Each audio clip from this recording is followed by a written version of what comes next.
past few days have been a nightmare, but, I finally came up with a plan after I heard what the old lady had said. So I took the tapes and the letter and buried them in the backyard again. And the whole time I was out there, the dogs just howled and howled. As soon as I put the shovel down, they just stopped. When I got back into the house, though, I found them both sitting there staring at the basement door. And it was open. I could not get out of there fast enough. And now we're just escaping. We're just driving as fast as we can away from there. Just trying to outrun the evil.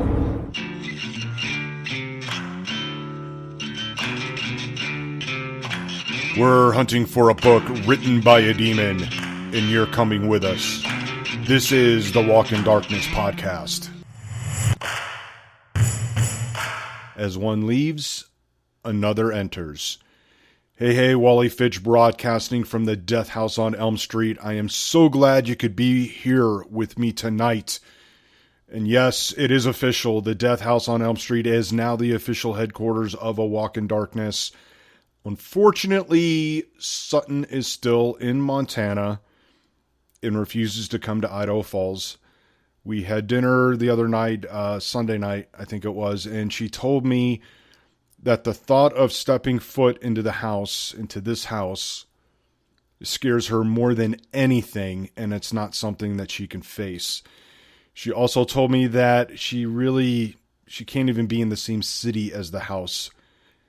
So for now, she'll be staying in Missoula.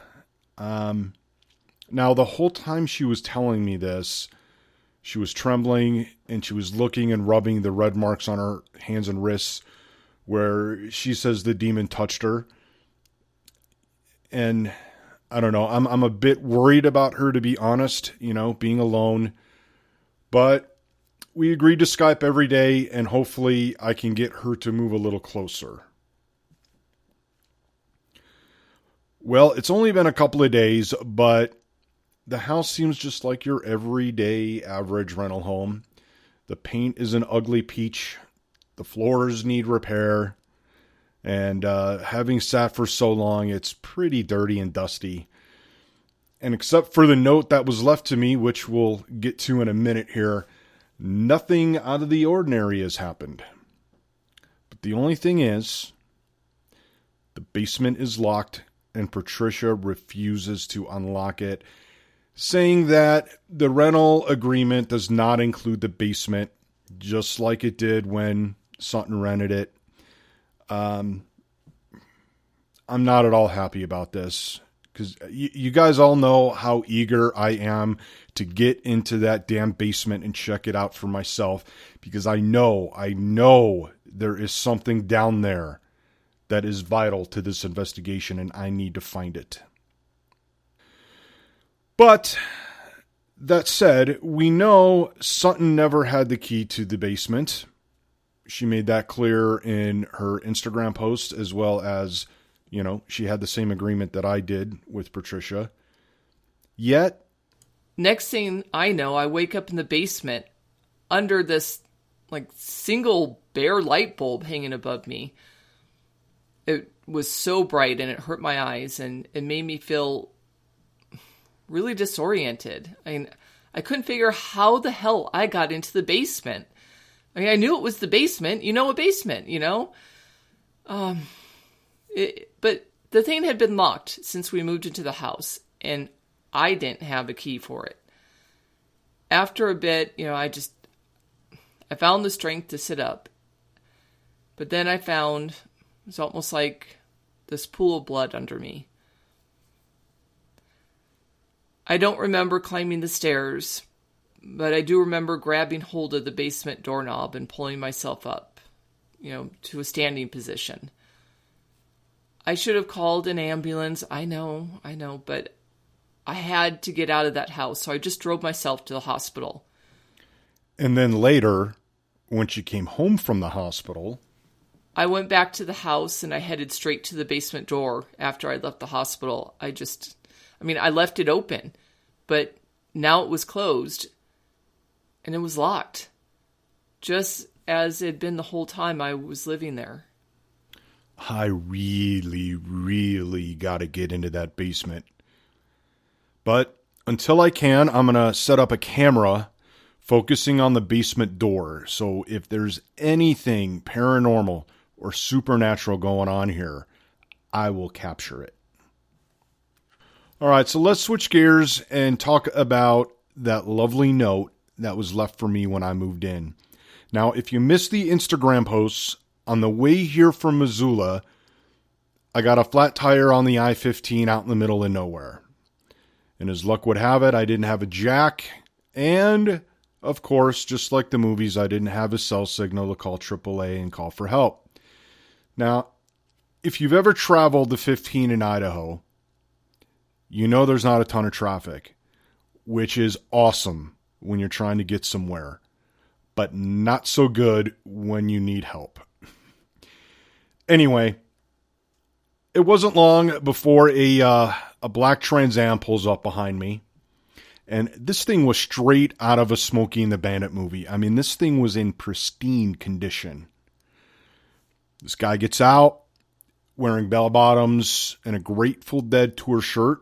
He introduces himself as Peter, asks if I need some help.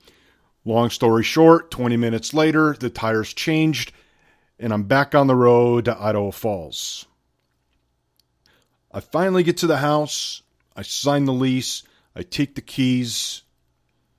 It's finally time to explore this house that I've been dying to get into for so long. I headed straight to the second spare bedroom.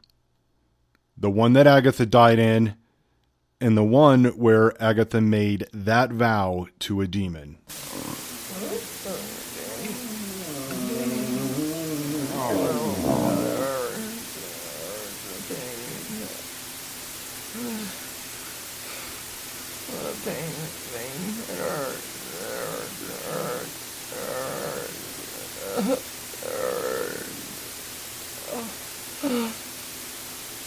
I promise.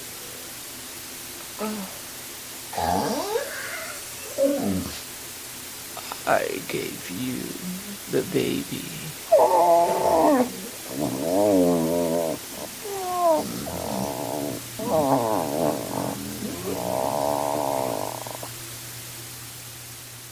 So creepy. Anyway, I'm looking around, looking for clues, anything that might give me some insight. And that's when I saw it. A piece of paper with a symbol on it hidden inside the vent. The same vent that Sutton found the demon tapes in after they disappeared. Oh my god, I am so freezing right now. What the hell is going on? It's just freaking me out. I can't believe I found these here. Do you see them? Do you see the tapes in there? How the hell did they get there? Oh, the dogs in that. Oh, it sends chills up my spine. Now, there's a belief that dogs can sense or even see things that we humans cannot. And I can tell you that in all my years of investigating, I know that to be true. Now, the thing is, they're usually more silent. They're maybe a little whining, a little bit, but mostly they just sit and stare at whatever it is they see. But these dogs were howling a dire warning as if it was the end of the world. Almost like they were trying to tell Sutton to leave the tapes be. Now, I did hear the shrill bark of a dog as I loosened the screws of the vent to retrieve the paper. You know, that could have been my imagination. But there are a ton of dogs in the neighborhood, so it's possible I could have heard a dog bark. It's not unlikely. Getting to the paper, printed on the left side is a version of the sigil of Baphomet, which is the symbol used by the Church of Satan. Now, traditionally, the sigil of Baphomet has a goat's ram head within an inverted pentagram. And that refers to the goat of Mendes, which is the symbol of he who abides in all things, the soul of all phenomena, and is thus the closest to the dark force which is seen to permeate and motivate all nature. Inside the two concentric circles contain 4 Hebrew letters, which spell the word Leviathan, which is a sea creature from ancient Jewish beliefs and is sometimes symbolized as a serpent biting its own tail, forming a circle. Some also believe the serpent represents the Big Bang of the cosmos, or the simultaneous creation-destruction. The version that was left for me contained the numbers 1 through 12 in the concentric circles instead of the Hebrew letters, and I believe those to represent the 12 apostles. Because there's a note coming off the number 1, which reads, "Remember the 6th sin," and it's signed Peter, the first apostle. Yes, Peter. The name of one of the original apostles, and also the name of the guy who helped me change my flat tire. So, I was one of only 2 investigators who were allowed to look into Anton LaVey's Black House, and that house served as the Church of Satan. Now, because of that investigation, I'm pretty well versed in the symbols and philosophies of the Satanic Church, and I think whoever left this note knew that I would know the 6th sin, and that I would take it as a message encouraging me to continue this investigation. And this is what the 6th sin says. The satanic 6th sin, say that 6 times fast, the satanic 6th sin is lack of perspective. You must never lose sight of who and what you are, and what a threat you can be by your very existence. We are making history right now, every day. Always keep the wider historical and social picture in mind. That is an important key to both lesser and greater magic. See the patterns and fit things together. See the patterns and fit things together as you want the pieces to fall into place.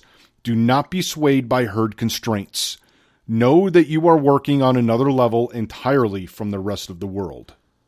All right, so I already knew the answer to this, but just to make sure that all the bases were covered, I contacted the Church of Satan and asked if they had anything to do with leaving the note.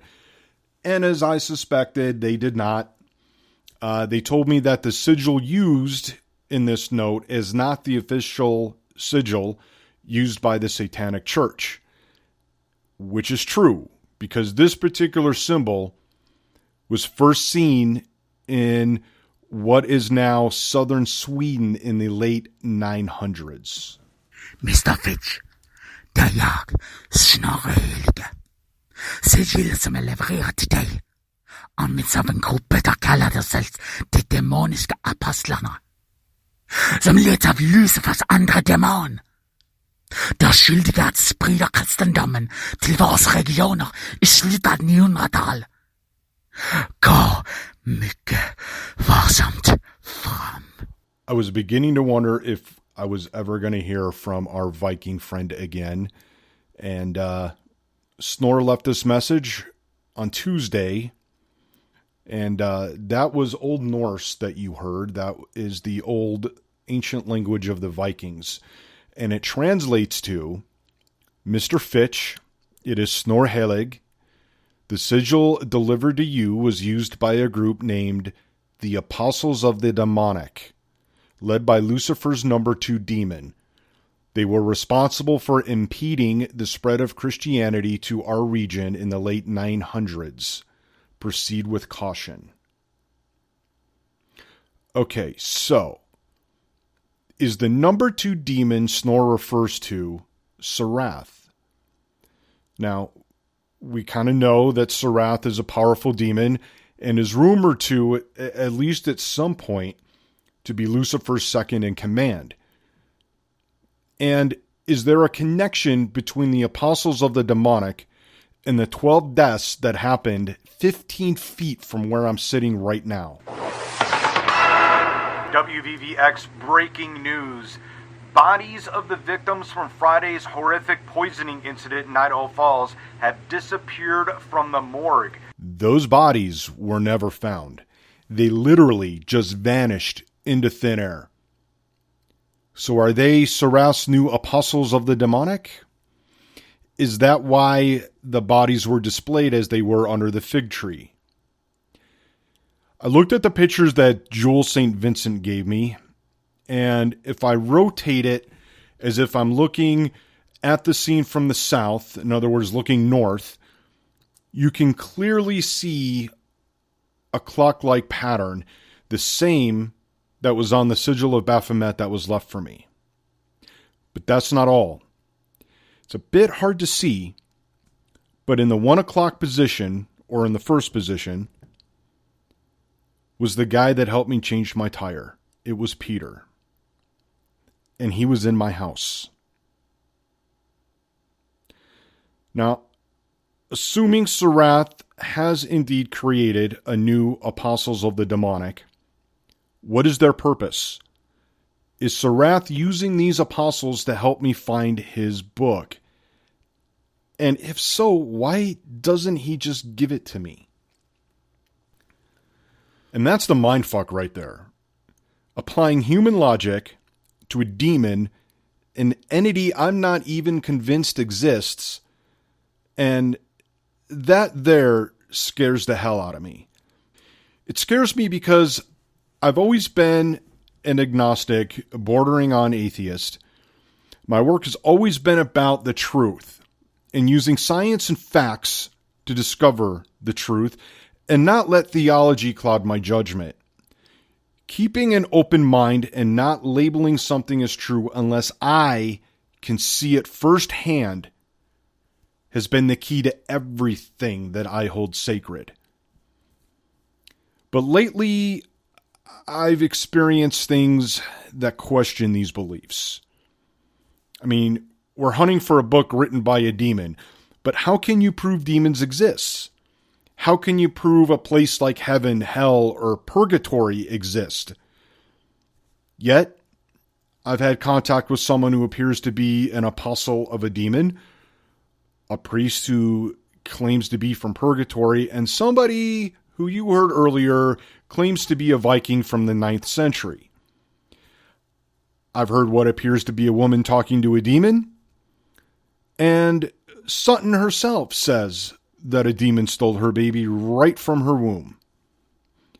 So these are the leads that I have to work with, even though they don't make sense. I have a choice to accept them or dismiss them, but if I accept them, does that mean that I accept the existence that all these supernatural places and entities exist? I don't know, maybe this is the truth that I've been looking for, and this is why I ended up being the one to look for this book. I've always prided myself in being able to see the possibilities, but sometimes the evidence, reality, tells you something that you're not ready to accept. And while you think you're operating with an open mind, your mind is actually rejecting anything contrary to your bias. So, in my effort to not cloud my judgment, I've dismissed religion as a collection of fairy tales created by man to elicit power. But what if within the lies of these religions, there's truth? What if there really are demons? What if there is a constant battle between heaven and hell, good and evil? And what if we are caught in the middle of it all? What if what I thought was paranormal this whole time was really supernatural? So, if you really stop and consider all the possibilities, it means that Surath, a fucking demon that I don't even necessarily believe in, is helping me find this book. Which would mean that this book does actually exist, and there's a very real possibility that we're going to find it. And then what? What happens when and if we find this book? Armageddon? 1,000 years of darkness under the control of Surath? And that makes me think of our preacher friend. We haven't heard from him in a while. And I don't know, maybe his warnings have some legitimacy, even though they're rooted in a belief system that I think is corrupt. Maybe truth, just like beauty, is in the eye of the beholder. Wally Fitch out. Hey, it's me, Sutton. If you like the Walk in Darkness podcast, please support our investigation by going to awalkindarkness.com. Expenses add up, and every little bit helps us follow leads in the investigation. And don't forget, in between episodes, the story continues on Instagram. Follow A Walk in Darkness for the big picture. Thank you for listening and for your support.